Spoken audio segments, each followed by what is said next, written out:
Today, I'm going to be focusing your attention on some idioms about the topic of weather, or some weather idioms that if you know your English is amazing. Are you ready to watch this video to the very end? If you are, make sure you like this video in support of this channel and subscribe if you haven't done so already. So let's get focusing on these idioms. The first idiom is to be under the weather. To be under the weather. To be under the weather. When you're under the weather, you feel sick, you feel ill. You feel that you're not as energetic as before. So to be under the weather means to be sick. An example: I think I'm going to stay home today. I feel a bit under the weather. I think I'm going to stay home today. I feel a bit under the weather. Which means I think I'm going to stay home today. I feel sick a little bit. I feel under the weather a little bit. The second phrase is to weather the storm. To weather the storm. To weather the storm. When you weather the storm, you overcome a period of difficulties successfully. You deal with difficulties successfully. You overcome a tough situation, a tough time successfully. An example of this phrase: she managed to weather the storm of criticism and came out stronger. She managed to weather the storm of criticism and came out stronger, which means she successfully overcame the difficulty of having to face criticism. She successfully, overcame the difficulty of a tough period or a tough time of criticism and came out as stronger and just dealt with it successfully. The next English phrase is to do something, rain or shine. To do something, rain or shine. To do something, rain or shine. When you do something, rain or shine, you do something no matter what happens. You do something regardless of all the difficulties that you may face while doing it. You do something no matter what the result is, no matter how difficult or tough doing it might be. You're determined and serious to do it or get it done, so you do it, rain or shine. An example of this phrase: I will learn English, rain or shine. I will learn English, rain or shine.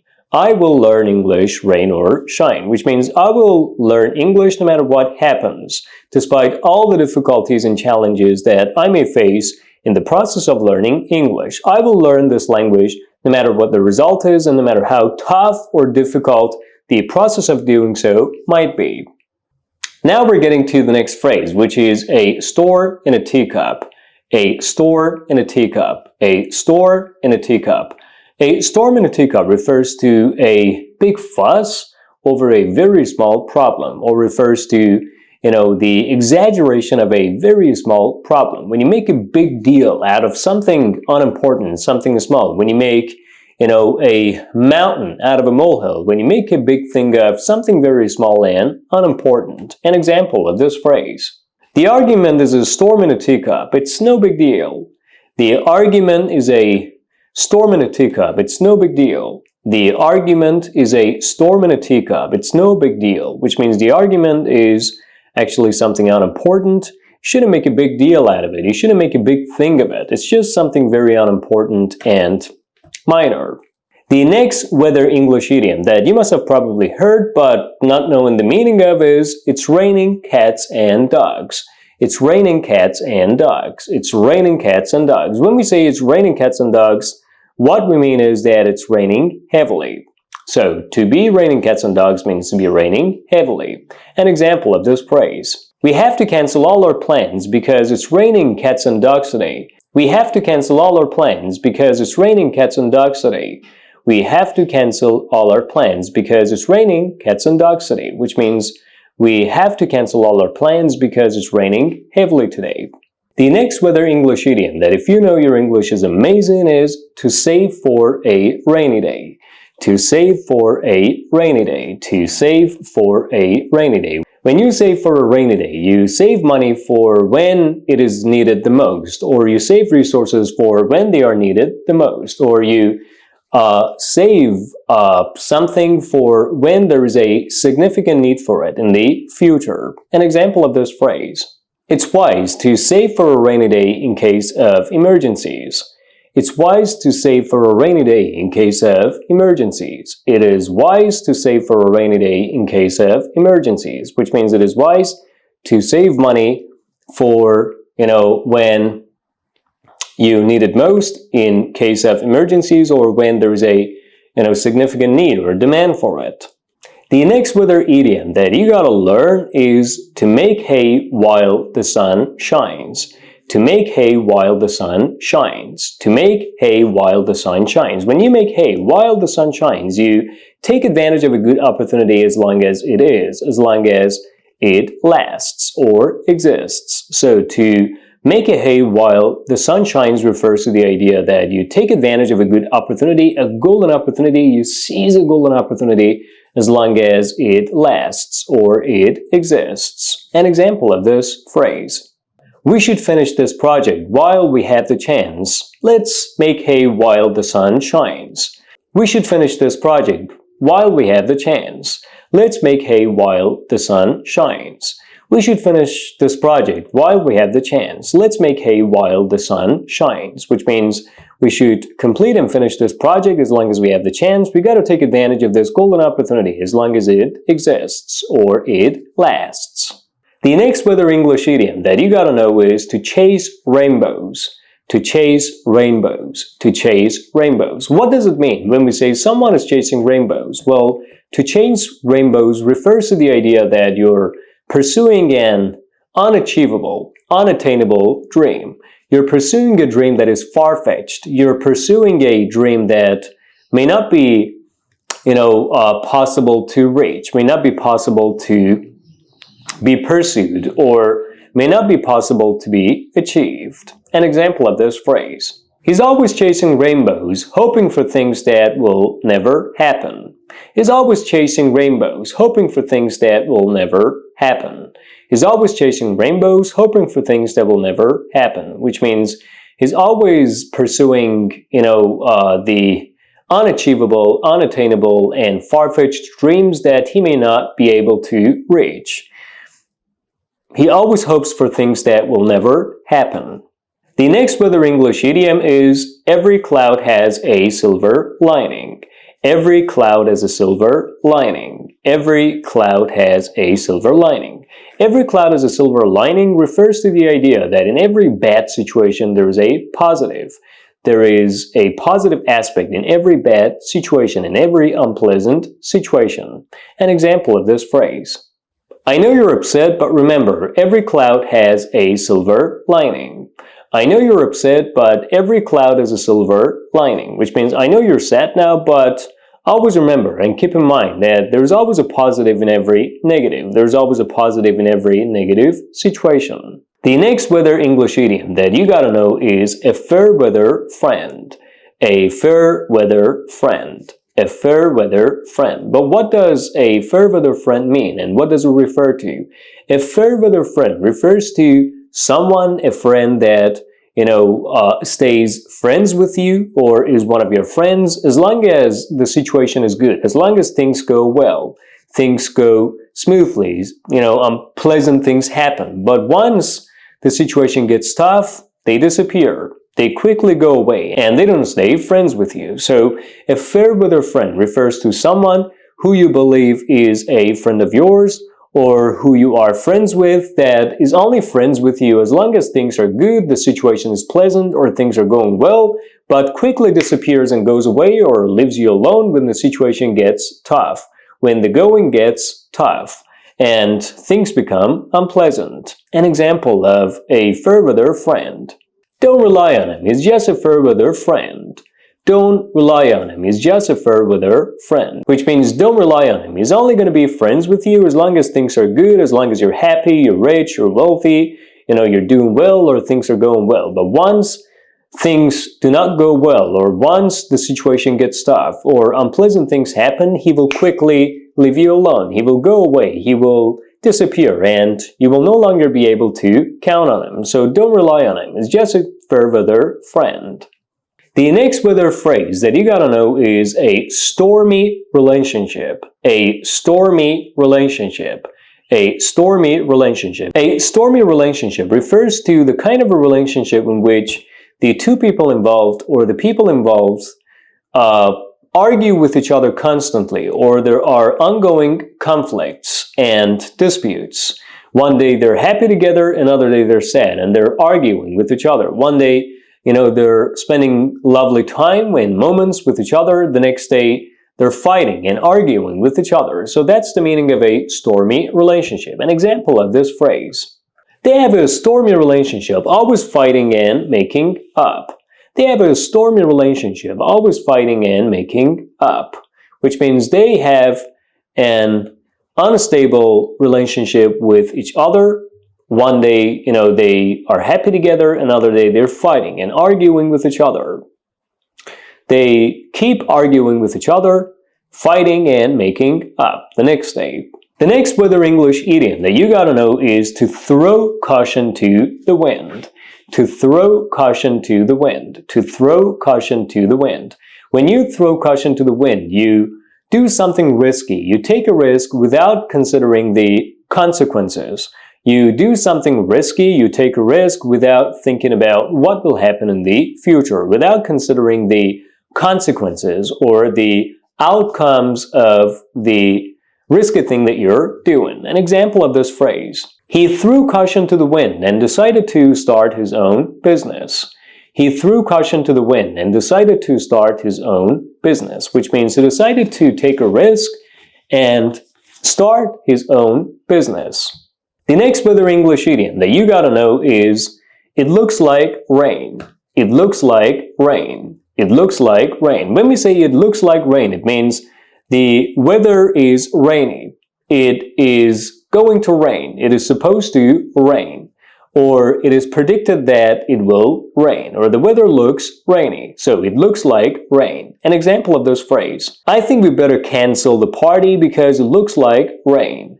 I think we better cancel the party because it looks like rain, which means I think we better cancel the party because the weather looks rainy, or it is going to rain. And the final weather idiom of today's video is to see which way the wind is blowing.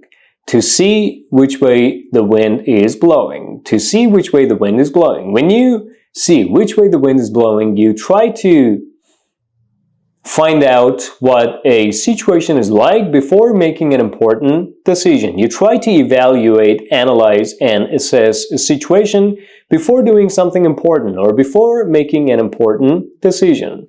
An example of this phrase: I think we should see which way the wind is blowing before starting our business. I think we should see which way the wind is blowing before starting our business, which means we should analyze, assess, and evaluate our situation before making the important decision of starting our own business. And that's about all, guys. Thank you for watching today's video. Make sure you like this video in support of this channel, and thank you for doing so, and subscribe if you haven't done so already. I'll be back soon with another video. In today's video, we're going to be reviewing some highly practical and useful hospital idioms that, if you know, the next time that you go to the hospital, you're not going to get confused by the idioms used by native speakers. Are you ready? Of course you are. So let's focus on these idioms. The first English idiom is to go under the knife. To go under the knife. To go under the knife. When someone goes under the knife, they have surgery. They undergo surgery. There's an operation that they have to undergo. So, to go under the knife means to have surgery. Let me give you two examples of this phrase. She had to go under the knife to remove her appendix. She had to go under the knife to remove her appendix, which means she had to undergo surgery. She had to have surgery to remove her appendix. The example number 2. After years of struggling with her eyesight, she finally decided to go under the knife for eye laser surgery. After years of struggling with her eyesight, she finally decided to go under the knife for eye laser surgery, which means after years of struggling with her vision, with her eyesight, she finally decided to undergo surgery, to have surgery in order to solve the medical problems of her eyes, to have eye laser surgery. Now we're getting to the second hospital idiom that you gotta know when you go to the hospital or when you want to talk about health, the topic of health, which is to get back on your feet. To get back on your feet. To get back on your feet. What does it mean when we say someone gets back on their feet? Well, to get back on your feet means to recover from an illness, from a disease, from a medical problem, or a difficult situation, or a period of difficulty. So when you get back on your feet, you get better or you recover after a period of illness, a period of, I don't know, some sort of disease or difficulties. 2 examples of this phrase. After spending 2 weeks in bed with the flu, he finally got back on his feet. After spending 2 weeks in bed with the flu, he finally got back on his feet, which means after spending 2 weeks of having to deal with the disease, which was the flu, he finally got back on his feet. He finally got better. His health condition improved, or he recovered. The second example, the company went through financial trouble, but it's getting back on its feet. The company went through financial trouble, but it's getting back on its feet, which means the company experienced some financial trouble, got into financial trouble, but now it's recovering from this period of difficulty. Now the company is getting better or is recovering from this period of difficulty. Are you ready for the third English idiom that you need to know to improve your knowledge of hospital idioms? Of course you are. So the third idiom is to give someone a clean bill of health. To give someone a clean bill of health. To give someone a clean bill of health. But what does it mean when you give someone a clean bill of health? Well, to give someone a clean bill of health means to confirm that someone is healthy, someone is in good state of health after a medical examination. Let's say you visit your doctor, you go to a doctor, your doctor tells you that you're healthy, there's nothing wrong with you, you have no medical problems, or you're in good state of health, you're in perfect health, or you're healthy after medical examinations. 2 examples of this phrase. After months of treatment, the doctor finally gave her a clean bill of health, which means after months of treatment, after months of getting cured, after months of, being visited by different doctors and getting treated, she was finally given a clean bill of health, which means she was finally told by her doctors that she's healthy, she has no medical problems, no health issues, and, she can live a healthy life. The second example, the athlete was injured last season, but has been given a clean bill of health and is ready to compete. The athlete was injured last season, but he's been given a clean bill of health and is ready to compete, which means the athlete, was injured last season. He had a medical problem. He had a health issue. He got into some, health difficulties. But he's been given a clean bill of health, which means his doctors have confirmed that now he's healthy, he's in good state of health, and his life, has gone back to normal, and he's ready to compete. He's ready to, start, and he's ready to attend the competition.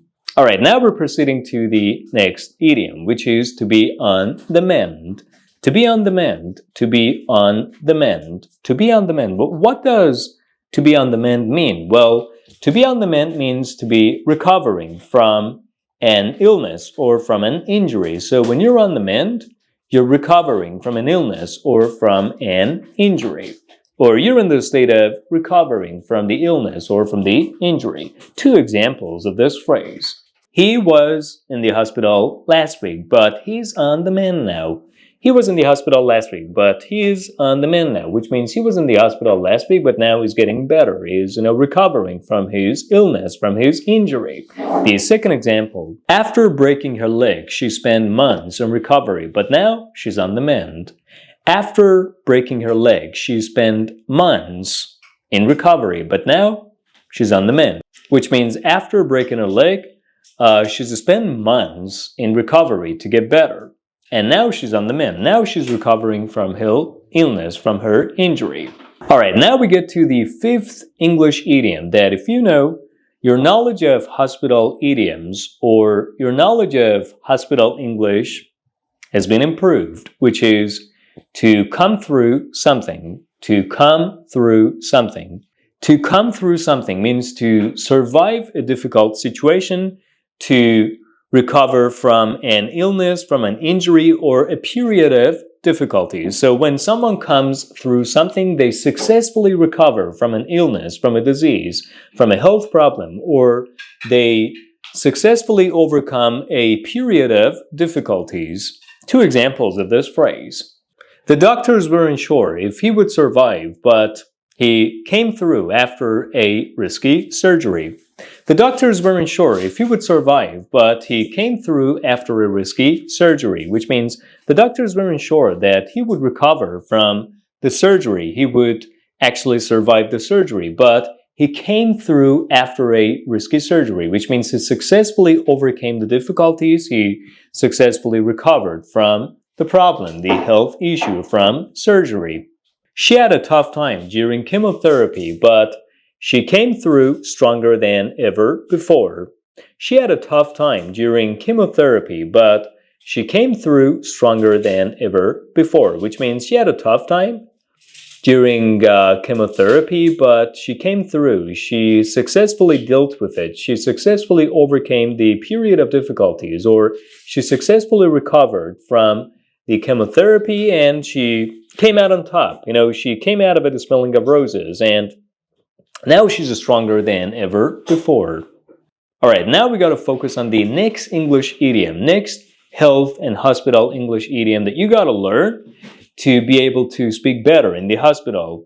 The next time that you, if God forbid, go to the hospital, to be able to speak English better with more confidence in the hospital, which is to glow with health. To glow with health. To glow with health. But what does it mean when we say someone is glowing with health? To glow with health means to look very healthy, to be very healthy and energetic. So, to glow with health means to be healthy and very energetic. Two examples of this phrase.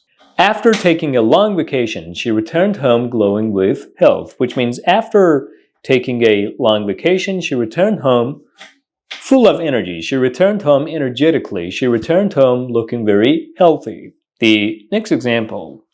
He used to be sick all the time, but now that he's eating healthy, he's glowing with health. He used to be sick all the time, but now that he's eating healthy, he is glowing with health.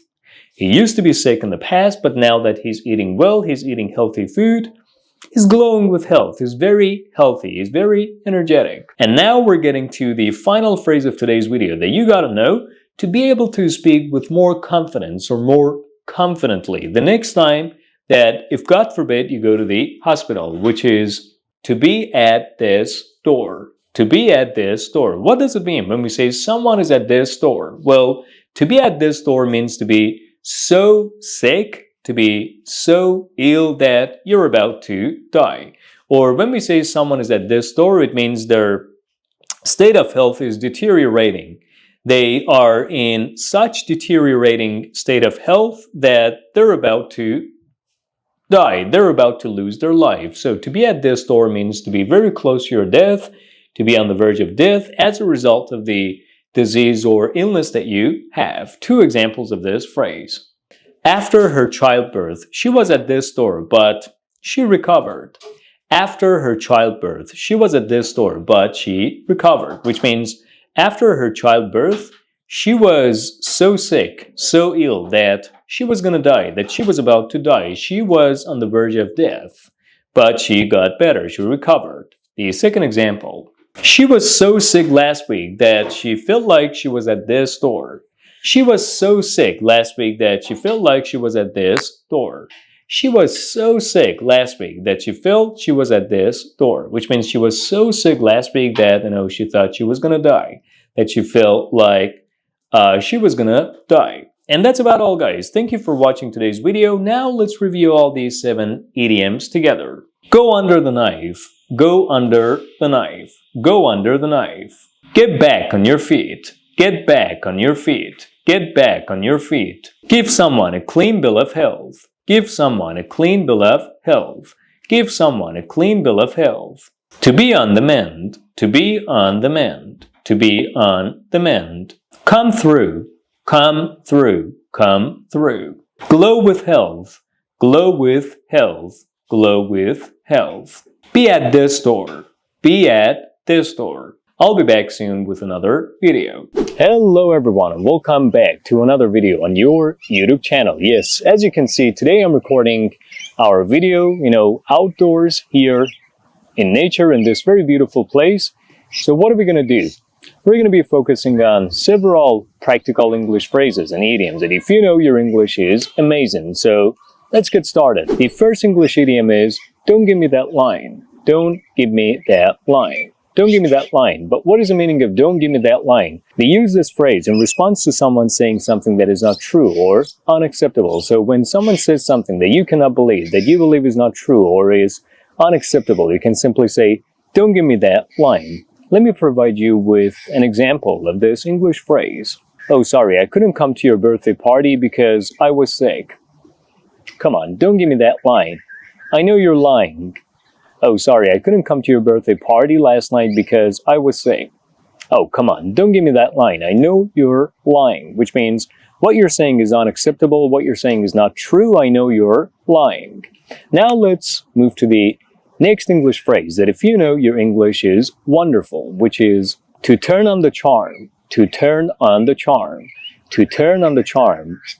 What does it mean when we say someone turns on the charm, or what happens when someone turns on the charm? To turn on the charm means to suddenly start behaving kindly, generously, and nicely towards other people in a way that you're trying to please them to get what you want, to reach your goals. So you're not behaving kindly, nicely, and generously towards other people because you're doing this out of the goodness of your heart, or you're someone kind and generous, by nature, but you're doing this in order to reach your goals, to get what you want, to please them with the purpose of reaching your goals or getting what you want. An example of this phrase.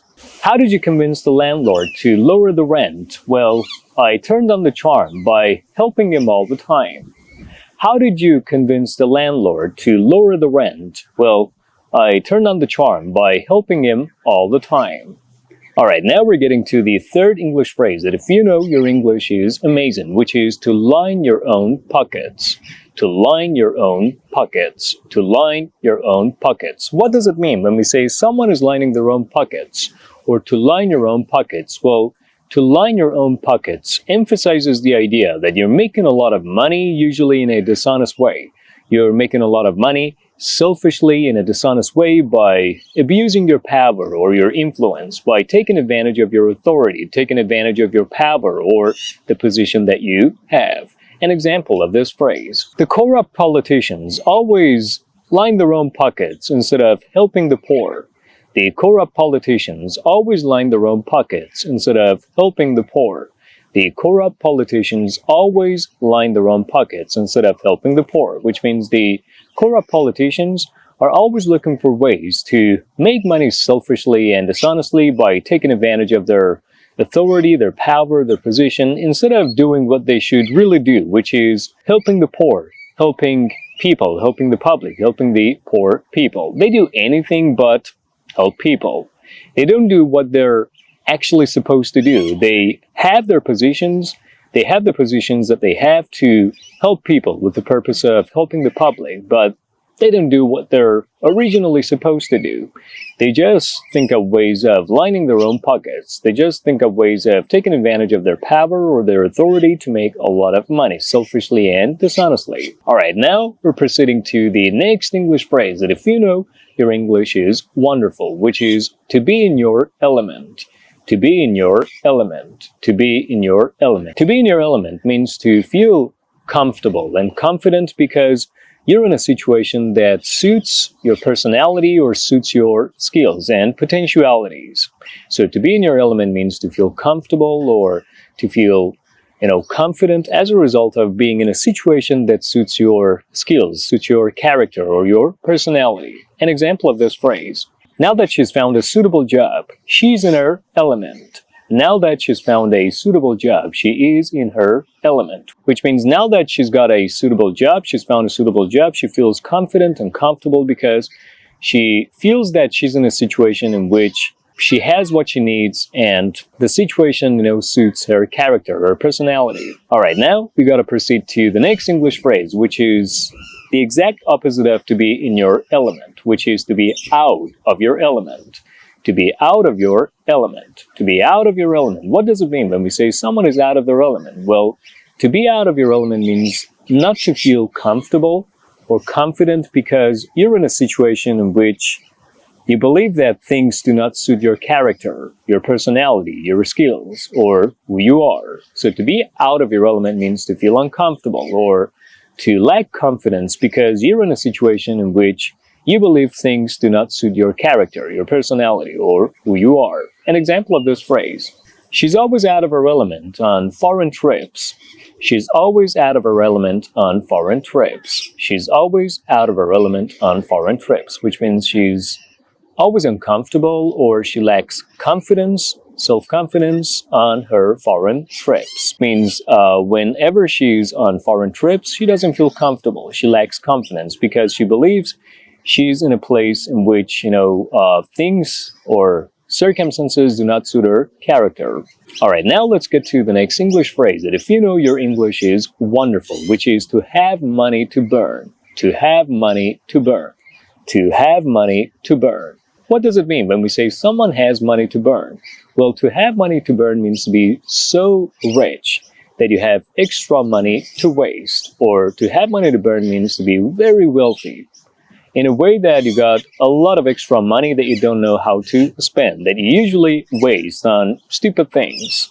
So to have money to burn means to be so rich that you don't know how to spend your money, in a way that you usually waste all the money that you have on meaningless or stupid things. An example of this phrase: when you spend $25,000 on a pair of shoes, that means you have money to burn.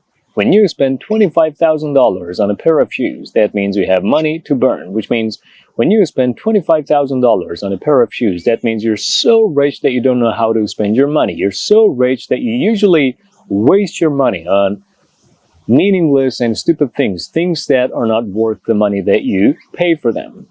And now we're getting to the final phrase of today's video, that if you know your English is wonderful, that you really need to know and learn to be able to take your English to the next level, which is to have something on your mind. To have something on your mind. To have something on your mind. But what does it mean when we say someone has something on their mind? To have something on your mind means to feel worried about something, to be thinking about something, or to be preoccupied with something. Why? Because you feel worried about it. An example of this phrase: since she got a divorce, she has a lot on her mind. Since she got a divorce, she has a lot on her mind. Since she got a divorce, she has a lot on her mind, which means after her divorce, she's worried about lots of things. She has lots of things to feel worried about, or she's preoccupied with lots of things. And that's about all, guys. Thank you for watching today's video. In today's video, you learned some practical English idioms and phrases that if you know and use, you can take your English to the next level. Let's review these phrases once again together. Don't give me that line. Don't give me that line. Don't give me that line. Turn on the charm. Turn on the charm. Turn on the charm. Line your own pockets. Line your own pockets. Line your own pockets. Be in your element. Be in your element. Be in your element. Be out of your element. Be out of your element. Be out of your element. Have money to burn. Have money to burn. Have money to burn. To have something on your mind. To have something on your mind. To have something on your mind. Thanks for watching today's video. Make sure you like this video in support of this channel and subscribe if you haven't done so already. I'll be back soon with another video. The first English phrase that you can use to impress native speakers is, it's no laughing matter. It is no laughing matter. In other words, something is no laughing matter. Something is no laughing matter. But what does it mean when we say it's no laughing matter or something is no laughing matter? Well, it's no laughing matter refers to the idea that a situation is serious and, you should not take it lightly. In other words, you got to take a situation seriously and you should not make a joke out of it. Instead of laughing in that situation or making jokes, you got to take it seriously and take action or do something serious. An example of this phrase: Losing your job is no laughing matter. You need to have a backup plan. Losing your job is no laughing matter. You need to have a backup plan. Losing your job is no laughing matter. You need to have a backup plan, which means losing your job is something serious, is something that you got to take seriously, is something that should be taken seriously, is not something that you should, laugh about, is not something that you should make a joke out of, is something that you got to take seriously. You got to have a backup plan. Now we're getting to the next English phrase that if you can use, you can impress native speakers, which is any way you slice it. Any way you slice it. Any way you slice it. But what does it mean when we say any way you slice it? Any way you slice it emphasizes the idea that no matter how you look at something, from what angle or perspective or viewpoint you look at something, the result is the same.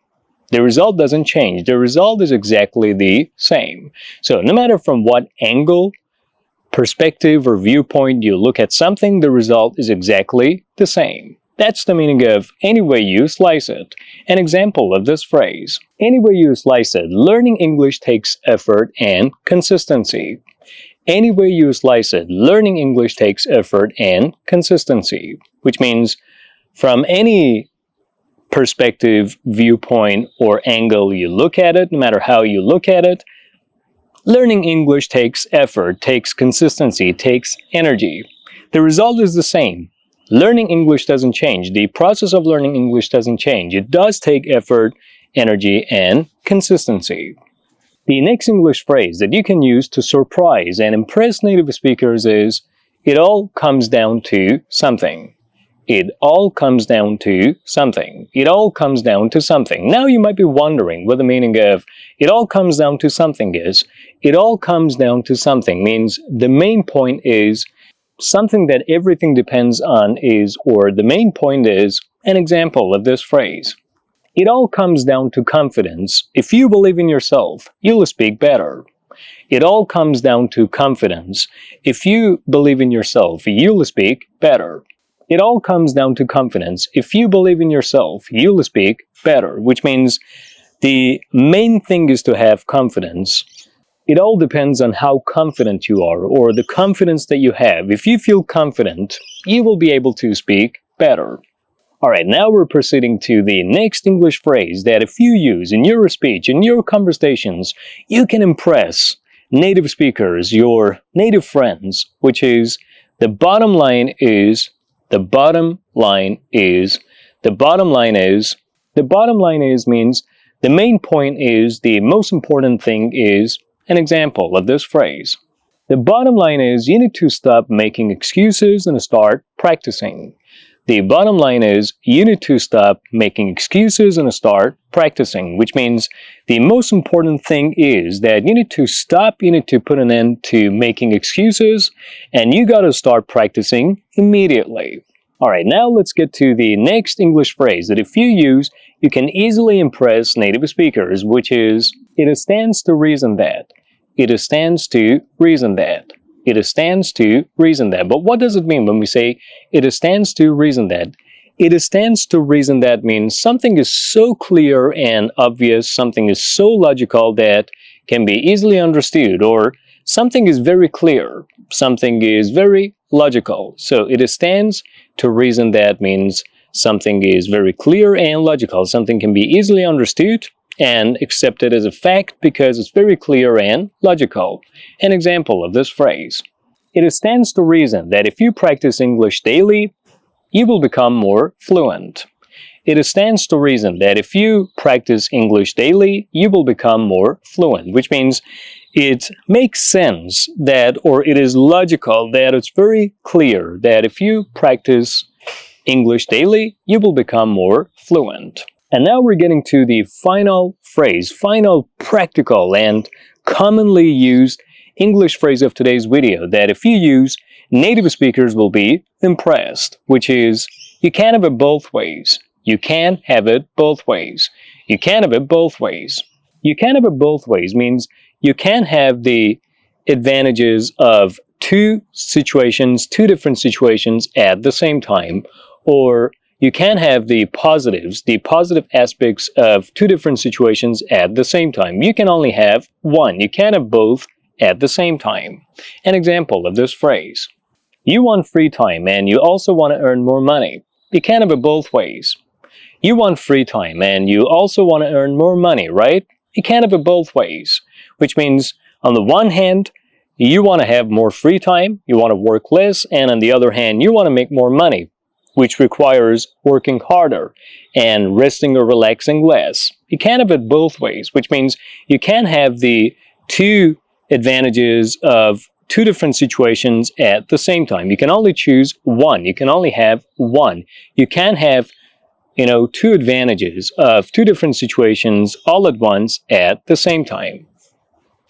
You want to rest and relax more. On the other hand, you want to make more money, which requires working harder. You can't have it both ways. And that's about all, guys. In today's video, you'll learn some practical English phrases that if you use, you can impress native speakers. You can catch them by surprise and impress them. Let's review these phrases once again together. It's no laughing matter. It's no laughing matter. It's no laughing matter. Any way you slice it.